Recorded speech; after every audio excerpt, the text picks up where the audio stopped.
Namaskaram, Sadhguru. There is a lot of debate about immigrants in the United States right now. What is the solution for this? America is a land of immigrants, all right? Even today, there's a big influx. If you open up your walls and gates, I think in 3 months' time, you will have 1 billion population, okay? So migration is a huge issue. If 1.6 billion people start migrating in the next 8 to 10 years, that's supposed to happen, it's already happening, just imagine which city will be livable in the world. Just imagine tomorrow morning if there are 20 million people extra in Los Angeles, can you build housing for them? Can you provide basic services for them? Can you maintain education for them, healthcare for them? Nothing is possible. Even in a country of this level of affluence, it will not be possible to build that.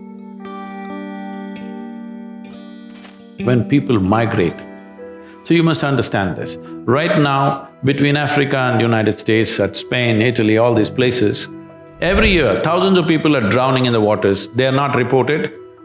Media will not report that. Nobody wants to report that because they're unwanted people.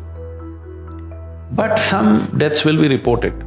Deaths are reported. Is anybody capable of reporting the human suffering of leaving their homeland, dragging their women and children and going somewhere? That suffering, can anybody report ever, I'm asking? Is death the only thing that matters? Human suffering matters, isn't it? Human suffering cannot be reported by news media. Only if deaths happen, they will say 100 people died, 200 people died, but that is not the real thing. Those thousands of people who left their homelands where they have lived forever and coming and desperately looking here and there, losing their wives and children and husbands and searching here and there, this is not a small thing.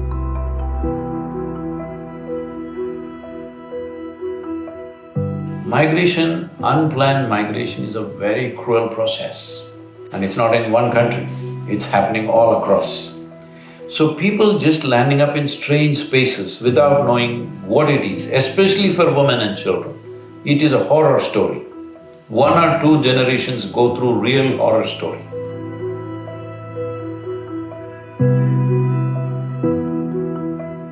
So why are people migrating? All kinds of reasons are given, but I'll ask you a simple question. If you had a piece of land and the soil is rich, would you leave that land and go?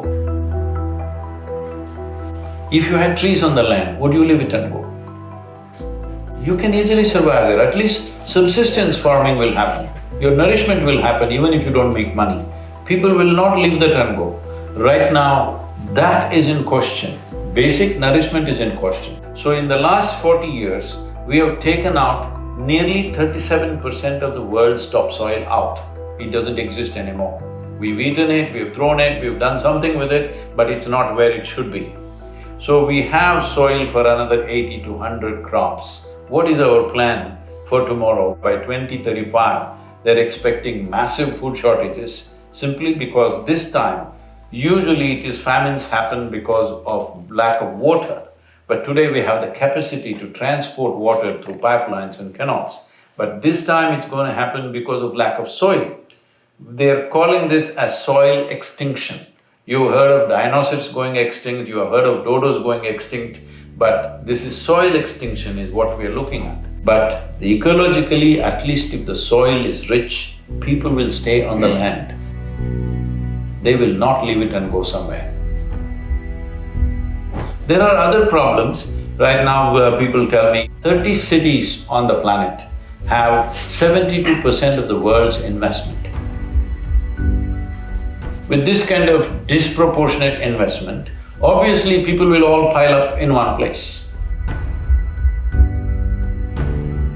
This needs to spread.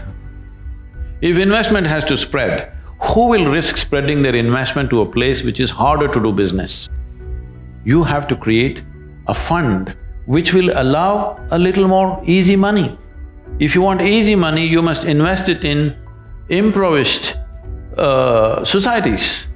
So we are looking at this in a big way, trying to work with the United Nations and the large businesses and to set up a trust where businesses will be given soft loans for long gestation period, 12, 15 years, so that you have time to go there, train the people, create talent and create a business and create livelihood there so that people don't have to go away. What kind of business? Well, businesses can decide what kind depending on the terrain, people, the nature of everything else that is their ecosystem.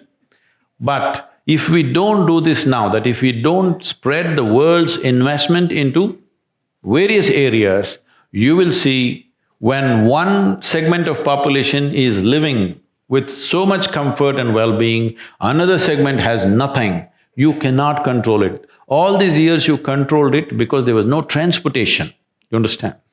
Now everybody has transportation. When 1.5 billion people start moving, not one wall, people will try to build walls everywhere. And wall is a solution only till the tide is of a certain level. When the tide increases, it'll fall over the wall. One way or the other they will come in, it doesn't matter what kind of barriers you put up, in the next 10 years' time, they will come anyway unless you put investments in various places and create livelihoods. The businesses have to be structured like this. Your ambition, whatever it is, I want you to understand this.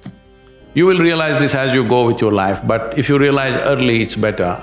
In terms of activity, whatever activity we perform in the world, how deeply we touch another life is the most profound satisfaction of activity. That's the purpose of activity, really. Do you want to write a book that nobody wants to read? No. Do you want to cook something that nobody wants to eat? Do you want to build a building where nobody wants to live? When you do something, you want it to touch somebody's life.